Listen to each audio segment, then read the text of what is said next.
Cara memilih kamera yang tepat. Vlog ini akan membahas bagaimana memilih kamera yang tepat.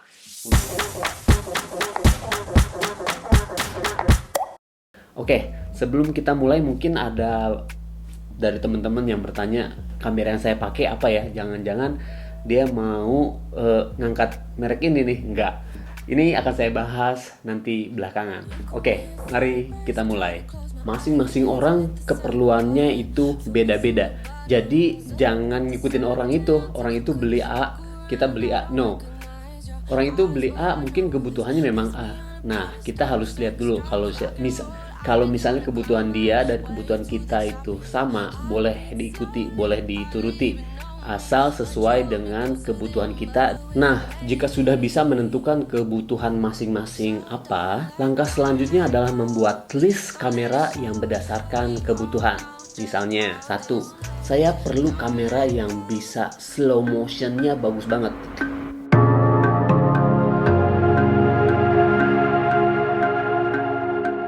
Yang kedua, misalnya saya memerlukan kamera yang ada flip screen-nya atau articulating screen karena saya perlu untuk membuat vlogging sendiri yang saya perlu melihat diri saya framingnya pas atau enggak.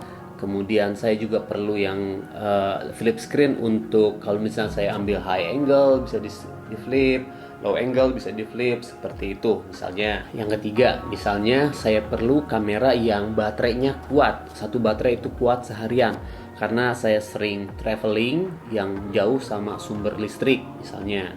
Kemudian yang keempat, misalnya saya perlu kamera yang megapikselnya besar banget karena saya utamanya adalah untuk memotret landscape atau pemandangan atau cityscape yang saya mau cetak besar seperti itu ya. Itu misalnya. Nah, teman-teman buat listnya, kebutuhan teman-teman itu apa aja, dimulai dari yang paling atas itu yang paling utama. Kemudian tulis 1, 2, 3, 4, 5, 6, 7, 8 sampai full semuanya, dan teman-teman sudah bisa mengidentifikasikan kebutuhan dari teman-teman itu apa saja. Berangkat dari list itu, kemudian teman-teman membuat satu lagi list kamera-kamera yang mempunyai fitur-fitur tadi yang teman-teman sudah tulis. Dalam list ini adalah list kamera-kamera yang memenuhi kriteria atau fitur-fitur yang teman-teman butuhkan. Pada titik ini, teman-teman akan lebih mudah memilih kamera mana yang paling cocok untuk teman-teman masing-masing. Dan tentunya disesuaikan dengan budget ya. Ada 2 benefit jika teman-teman memakai cara ini. Yang pertama, biasanya kamera pilihan dengan cara ini akan kita pakai lebih lama, tahan lebih lama, walaupun kamera baru yang fiturnya keren-keren bermunculan. Tapi kalau misalnya kamera yang kita udah pilih itu memenuhi semua kebutuhan kita, biasanya kita ya paling upgrade di lensa, bukan di kamera. Benefit yang kedua adalah teman-teman tidak dipengaruhi oleh emosi sesaat pada waktu membeli kamera, atau emosi atau racun dari teman-teman yang bilang, "Oh, pakai yang ini aja, bagus karena bla bla bla," atau "pakai yang merek ini aja, bagus bla bla bla." No. Benefitnya adalah teman-teman akan lebih yakin, lebih pasti jika memakai cara seperti ini, karena mungkin teman-teman yang kasih input ke kita biasanya itu dia bicara berdasarkan pengalamannya dia. Nah, itu nggak salah juga karena ya dia bicara berdasarkan pengalaman dia, kebutuhannya dia, sedangkan kita mempunyai kebutuhannya berbeda. Tips ini tentunya tidak berlaku jika teman-teman sudah mempunyai lensa-lensa yang banyak dari suatu brand ya. Biasanya teman-teman akan memilih kamera dari brand tersebut, dari lensa yang sudah kita miliki.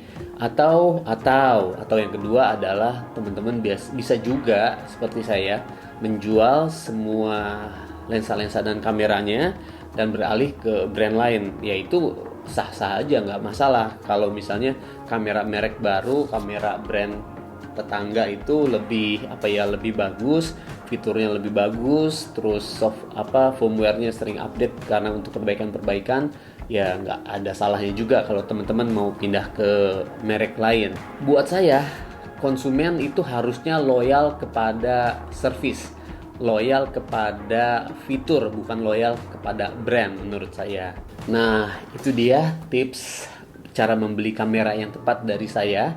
Setiap orang punya point of view atau pandangannya masing-masing, ya nggak masalah. Kalau teman-teman bagaimana cara memilih kamera buat teman-teman pakai, boleh info ke saya atau juga tulis di kolom deskripsi, biar kita sama-sama belajar, sama-sama mengerti point of view atau pandangan orang lain. Dan yang terakhir, saya mau sharingkan juga kamera apa yang saya pakai. Kamera yang saya pakai brandnya adalah Sony. Karena apa? Bukan karena Sony paling baik. Semua kamera itu menurut saya baik, tapi Sony itu memenuhi semua kebutuhan saya. Oke teman-teman, demikian sharing saya pada kali ini. Mudah-mudahan teman-teman terbantu pada saat teman-teman mau membeli kamera atau upgrade kamera.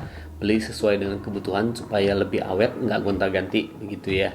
Dan sampai ketemu di video selanjutnya, di vlog selanjutnya. Dan saya juga mau menginformasikan bahwa channel ini mempunyai fitur membership yang teman-teman bisa klik dan join begitu. Apa kelebihannya atau apa benefitnya?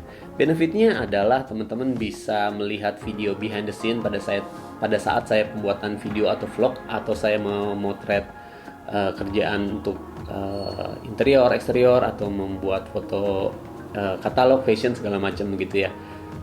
Ada video behind the scene-nya yang saya bikin, yang hanya saya sharingkan untuk membership gitu ya. Itu yang pertama. Terus juga membership ini ada level-levelnya, ada 3 level. Level 1, 2, 3. Level 1 itu ada benefitnya yang tadi bisa melihat video behind the scene. Kemudian level 2 dapat itu plus benefit lainnya. Kemudian level yang ketiga juga benefitnya beda lagi, lebih tinggi lagi, lebih naik lagi. Dan yang ketiga ini bisa ikut live streaming, bisa ikut internal atau eksklusif online meeting, mau bahas tentang kamera, mau bahas tentang fashion fotografi, tentang apa aja yang nanti kita tentukan bersama-sama khusus di member yang level yang ketiga ini.